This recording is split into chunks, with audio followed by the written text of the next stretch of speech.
অর্থ ও পরিকল্পনা মন্ত্রী হিসেবে দায়িত্ব নেয়ার পর শুক্রবার চট্টগ্রামে আসেন আমির খসরু মাহমুদ চৌধুরী।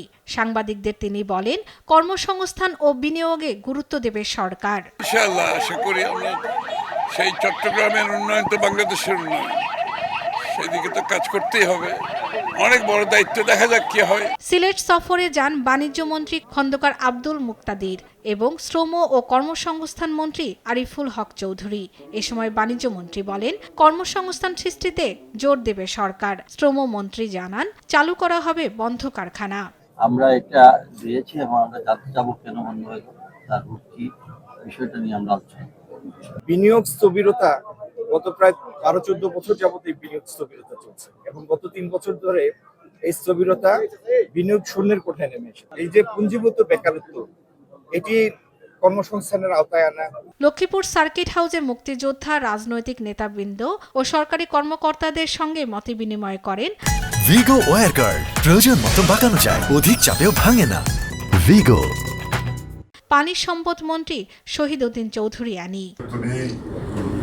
বিকেলে লালমনিরহাটে যান দুর্যোগ ব্যবস্থাপনা ও ত্রাণ মন্ত্রী আসাদুল হাবিব দুলু।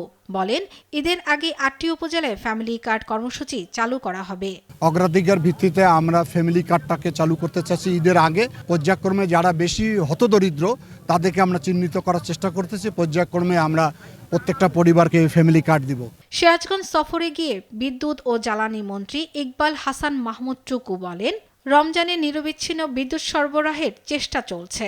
আমি চেষ্টা করছি আপ্রাণ কিভাবে এটাকে ম্যানেজ করে জনগণকে সুফল দেওয়া যায়।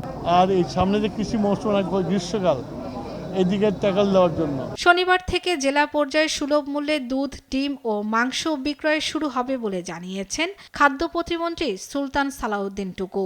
বাজার যাতে নিয়ন্ত্রণে থাকে সেই ব্যাপারে মনিটরিং করা হচ্ছে। আশা করি এটি আমরা নিয়ন্ত্রণের মধ্যে রাখতে সক্ষম হব। এদিন টাঙ্গাইল সফরে মানুষের সঙ্গে শুভেচ্ছা বিনিময় করেন তিনি। শর্মিলা কেয়া, নিউজ ডেস্ক, দেশ টিভি।